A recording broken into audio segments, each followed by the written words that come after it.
Grief is a strange visitor. It doesn't knock politely or come with a warning. It just enters, barefoot and bold, rearranging everything in your life until nothing feels like yours anymore. When my father died, I thought the hardest part would be the absence, the empty chair at the dinner table, the silences where his voice used to be. But what came after hurt in a different way. It wasn't just sorrow. It was the slow, ugly realization that sometimes the people closest to you see loss as an opportunity. I stood in the foyer of my father's house the morning after we buried him. The old colonial home had always carried the scent of his life leather, cedar, faint traces of bourbon, and his cologne. It had been his pride, this Charleston beauty with its white columns and wraparound port. He'd spent nearly 3 decades restoring it from a crumbling relic to something out of an architectural magazine. I'd grown up there, barefoot on hardwood floors, helping him repaint the shutters every spring, watching the neighborhood change around us while he stubbornly held on to what mattered.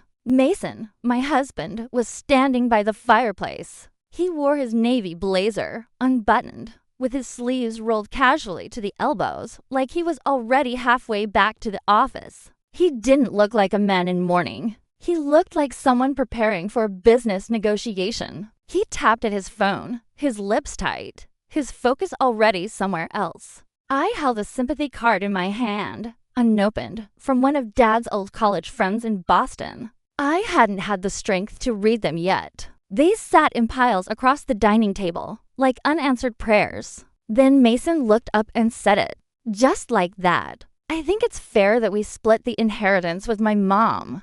For a moment, I thought I hadn't heard him correctly. Maybe my ears were still fogged from tears, or from the Valium I'd taken to sleep the night before. What I said. He stepped toward me, speaking slowly, as if reason were a shield he could hide behind. The $5 million. You know, your dad always treated my mom like family, and with everything she's gone through since Dad passed, I think she deserves some of it. My mouth went dry. That's not your money, Mason. He narrowed his eyes slightly, offended. We're married, Eliza. What's yours is mine. And my mom has no pension, no retirement. She's still living in that crumbling house in Raleigh. You know she needs help. I knew. But I also knew what my father wanted. In the last real conversation we ever had, when he still had enough strength to sit up in bed, he told me plainly, everything I built, it's yours, Eliza. Don't let anyone twist that. I looked at Mason and felt something in me crack. Not like glass, but like an old beam in the attic finally giving way under years of unnoticed pressure. That money was left to me, I said. Not to us, and not to your mother. He scoffed, as if I were being heartless. You're really going to let my mom struggle like that? After everything? I didn't answer him. I couldn't, because deep down, I knew that this wasn't about generosity. This wasn't about his mother. This was about control. I turned away and stepped out onto the porch. The humidity hung heavy in the air, as thick as the silence between us. My palms were damp. I leaned on the railing, staring out at the live oaks that framed the front yard. Their branches bowed like mourners. Inside, I heard him pacing. Then I heard him on the phone, his voice low. I couldn't hear the words, but I knew. He was already laying the groundwork, calling his mother, maybe even calling someone about the estate. The thought made my stomach churn. That night, I couldn't sleep. I lay in my childhood bedroom, staring at the slow, rhythmic spin of the ceiling fan. I used to watch that fan when I was 10 years old, counting the seconds between each rotation. It used to lull me into dreams. But now, the noise was hollow. Everything felt different. I kept thinking about my father, about how he used to call me Heart, our family name, instead of Eliza. You've got the heart fire, he'd say when I got too bold, too stubborn. He meant it as a compliment. Mason, on the other hand, called me intense when I argued, dramatic when I cried.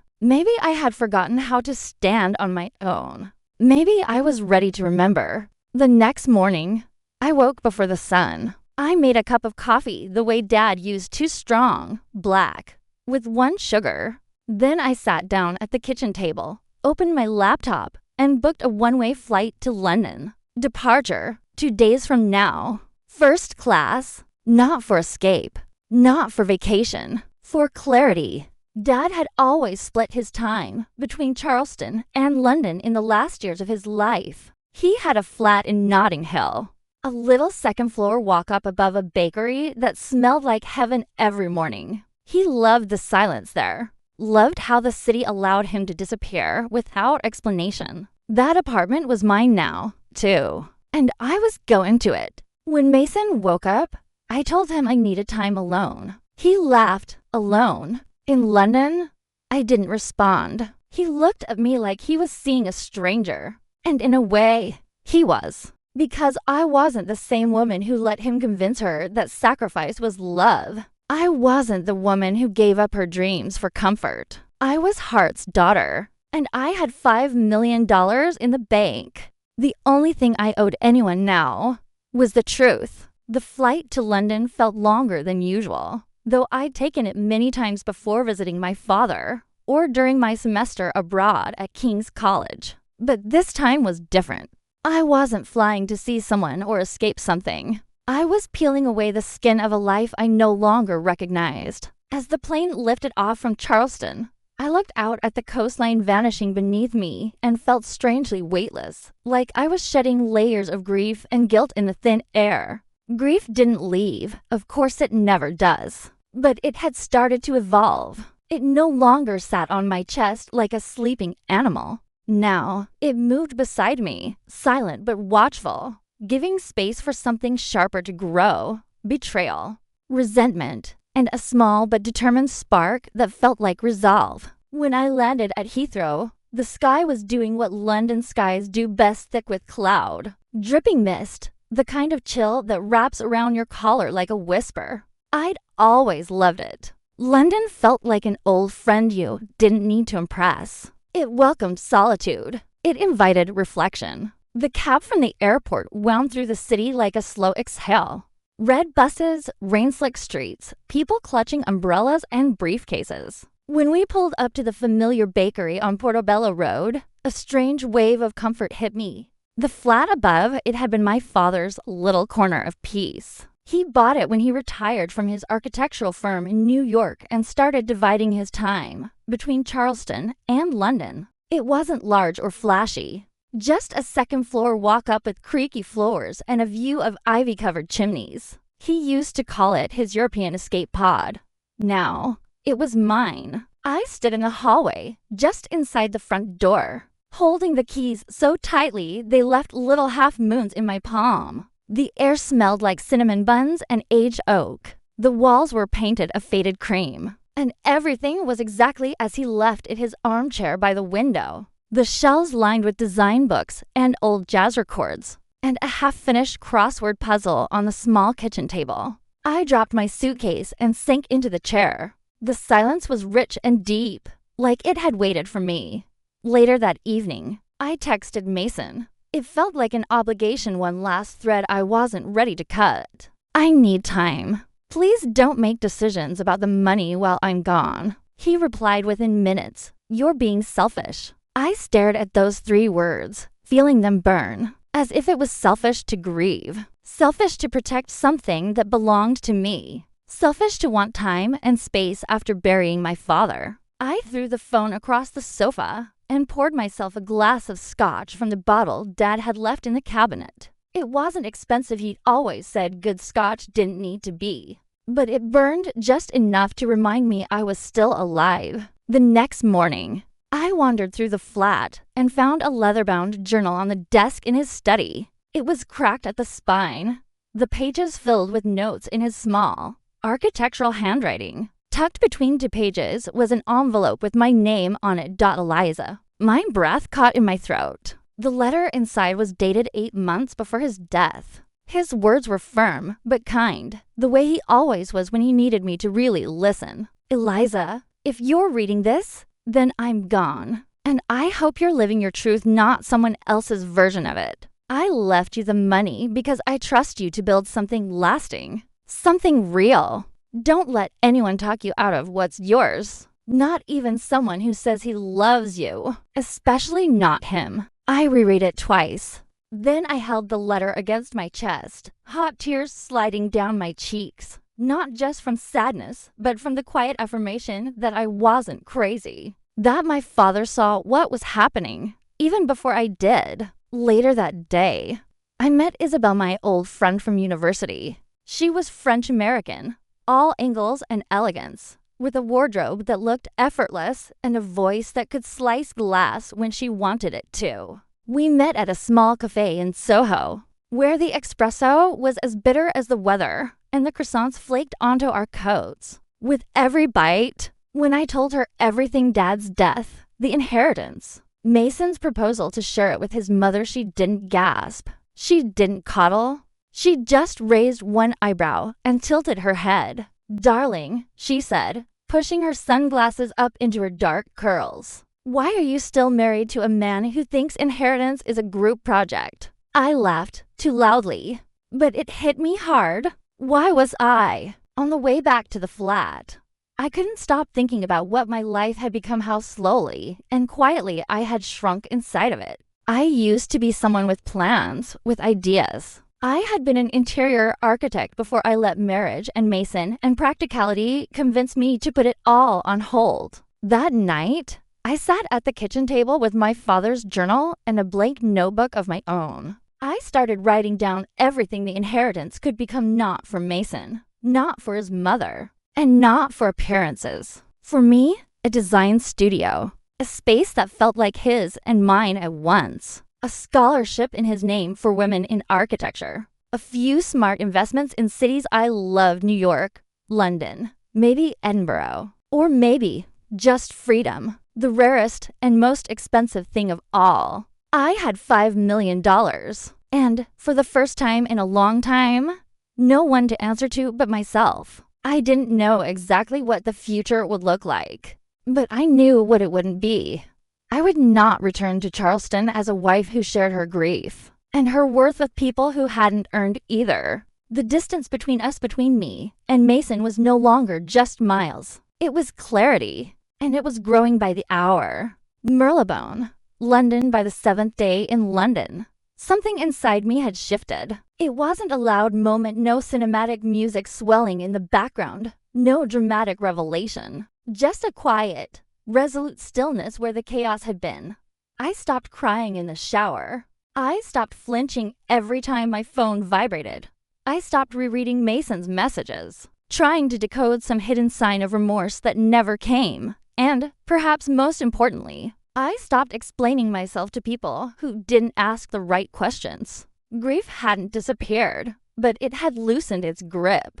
Instead of feeling like a boulder on my chest, it had become more like a stone in my pocket, still heavy, but no longer paralyzing. Isabel had insisted I come out that night. "You need to see people who don't know your story," she said. "People who won't pity you or try to fix you. Just people who will talk about art and wine and weather." So we went to a gallery opening in Shoreditch. It was one of those trendy places with concrete walls, neon installations, and far too much silk worn without irony. I didn't expect to enjoy it, but it surprised me. The people were vibrant, messy, real. For the first time in what felt like months, I wasn't the woman who just lost her father or the wife fighting over inheritance.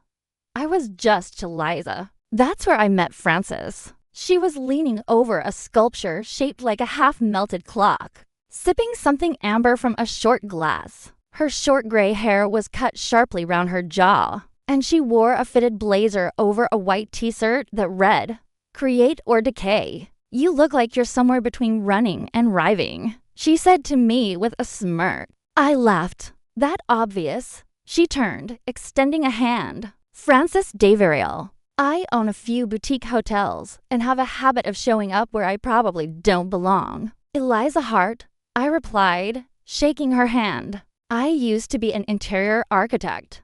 "Used to be?" she asked, raising an eyebrow. I hesitated. Before I forgot I loved it. Her eyes sharpened. "Then don't forget again."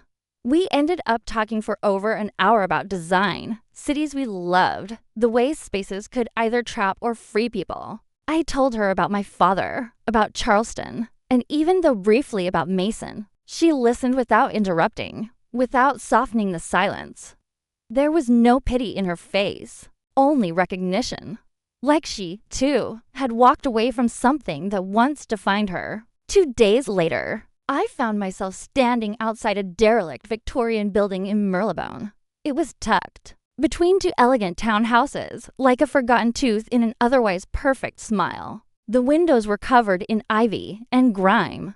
The wrought iron gate was rusted through, and the paint was peeling in long, tragic strips. It was a mess. It was perfect. As soon as I stepped inside, I saw it. The bare bones of what it could be: a studio. My studio. Whitewashed walls, sanded beams, polished concrete floors. Maybe a skylight where the old attic sat. A space not just for design work, but for creation, for healing, for remembering who I used to be. The asking price was £1.3 million. I stood in the back room, which smelled like damp paper and dust, and I didn't hesitate. I called the agent and made the offer. Full asking cash. I transferred the deposit that evening. There was something wildly liberating about it, not reckless, not impulsive, just certain. I had the money, and for the first time in my adult life, I didn't need to ask permission to use it. Not from a husband, not from a parent, not even from the past version of myself who would have hesitated. That night, I sat in the armchair in the London flat, the one my father used to claim as his thinking chair, and stared at the phone on the table. I knew what I had to do. I picked it up and called Mason. He answered on the second ring, his voice flat. "Eliza, I'm not coming back," I said. Not a greeting, not a preface, just the truth. He was quiet for a long moment. Then, "Is this because of the money?" I almost laughed. "No, Mason, it's because somewhere along the way, I disappeared. And I didn't even notice until my father died and you tried to hand off what he left me like it was a joint checking account. He didn't take that well. You're blowing this out of proportion," he said, his voice rising. "You're punishing me because I care about my mother. We're supposed to be a team, Eliza." "We stopped being a team," I said, "the moment you decided my grief came with a price tag." There was silence. Then the words I knew were coming, the ones meant to hurt me. "You're making a mistake. You'll regret this." But I didn't flinch. I felt nothing, because I realized, in that moment, the only mistake I ever made was shrinking myself to fit inside someone else's version of partnership. I ended the call. Then I lit a fire in the little stone fireplace, the same one my father would sit beside with a scotch and a book. I poured myself a glass from one of the unopened bottles he left behind. I walked over to my suitcase and pulled out the only framed photo I had packed, the wedding picture. The one where I was smiling in a way that now felt foreign. I tossed it into the flames. The glass cracked, the frame blackened, and the image curled inward until it was nothing but ash. I stood there, watching the fire burn down. The room silent except for the soft hiss of rain against the window. Outside, the city moved on cars passing, footsteps echoing on wet pavement. The world not waiting for me to decide who I was going to be. But inside, something new was building. It wasn't rage. It wasn't revenge. It was freedom. And this time, I was going to design my life with the same intention and beauty my father had once put into every home he touched, from the ground up. 1 year later, Marylebone, London. The sun filtered through the high windows of my design studio, casting long golden rectangles across the whitewashed floors. The scent of fresh eucalyptus, plaster dust, and champagne lingered in the air, a strangely perfect mix that spoke of new beginnings and hard-earned celebrations. I stood beneath the timbered ceiling of the space I had rebuilt from the bones up, wearing my father's watch and a blazer I bought with my own damn money. The brass letters above the entryway glinted in the morning light. Eliza Hart Studio. Interiors. Reimagined. It didn't even feel real at first how far I'd come from that moment in Charleston. When Mason said, "We'll share the money with my mom," that version of me had been grieving, uncertain, and to polite for her own good. This version, she had fire in her bones and finally remembered what her name stood for. People buzzed around the open studio floor, some clients, others friends. Strangers wandered in off the street, curious about the space. Frances, ever the visionary, had sent a towering arrangement of white orchids with a card that read, "You made space for yourself. Never apologize for that." Isabel brought 2 bottles of French champagne and her unmistakable presence, dressed in a silk pantsuit that probably cost more than my first car. She kissed both of my cheeks and said, "This is what freedom looks like on you." I didn't need to reply. I just smiled. The journey here hadn't been clean. After I hung up on Mason in London, the divorce came quickly but was far from painless. He didn't fight me on leaving, but the inheritance? That was another matter entirely. His mother even sent me a handwritten letter not out of warmth, but entitlement. She claimed my father would have wanted her to be looked after, and that it was only decent for me to give her a portion. A fair portion, she wrote, as though fairness had anything to do with what someone earned versus what they expected. I didn't reply. Instead, I hired a sharp, brilliant attorney in Atlanta who specialized in high-asset divorces and quietly made sure not a single cent left my name. My father had made it very clear in his estate documents. The money was mine and mine alone. It wasn't just about keeping what was mine. It was about declaring, to myself most of all, that my life was not up for negotiation anymore. The studio took most of my time and most of the inheritance. Renovating the Merlebone building cost more than I'd budgeted, creeping close to $2 million by the time I was done. But standing in it now, watching people admire the exposed beams, the hand-plastered walls, the intentional layout that invited collaboration and creativity, it was worth every dollar. Because it was mine, and it was thriving. By autumn, I had 2 major clients, a couple restoring a 19th century townhouse in Paris, and a museum consultant in Florence who wanted to convert an old villa into an artist's residency. My calendar was booked through the next 6 months. Word had spread fast, helped along by old design connections, some press buzz, and a few well-placed Instagram posts. But more than the work, it was how I was doing it that mattered. I didn't compromise anymore. I didn't take on projects that drained me. I didn't let clients steamroll my vision. And I sure as hell didn't ask anyone for permission to charge what my designs were worth. That fall, I flew back to Charleston and bought a small brownstone in the historic district. It wasn't about nostalgia. I didn't want to relive anything, I just wanted roots. I wanted a place where I could visit, drink coffee on the porch, walk the same streets my father once did, and feel grounded again. Not stuck, not trapped, just rooted. I kept the London flat too, of course. I'd even started repainting the kitchen in the exact color of the sea outside Charleston because as much as I was building something new, there were pieces of home I would always carry with me. With the remaining $2.5 million, I started a scholarship fund in my father's name. I called it Heart Futures. It was a grant for young women in architecture and interior design, especially those from underrepresented backgrounds. Every letter I received from a recipient felt like a whisper from my father, reminding me of what legacy really meant.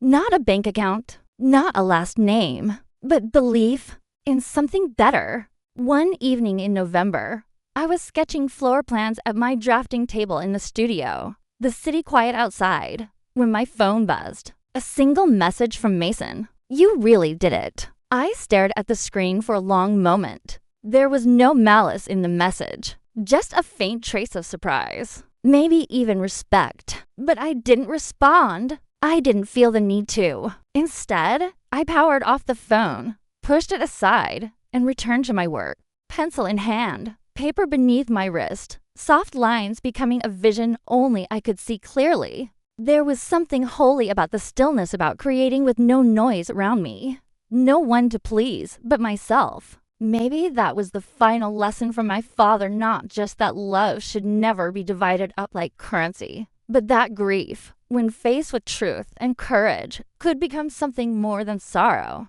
It could become the blueprint of your freedom. I no longer lived in a house built by someone else. I had constructed my own life, brick by brick, choice by choice. I had chosen solitude over submission, design over dependence, courage over comfort. And now I live with open doors, clear boundaries, and an unshakable belief. What's meant for me doesn't need to be bargained, explained, or shared to be real. It just needs to be built. And I'm still building.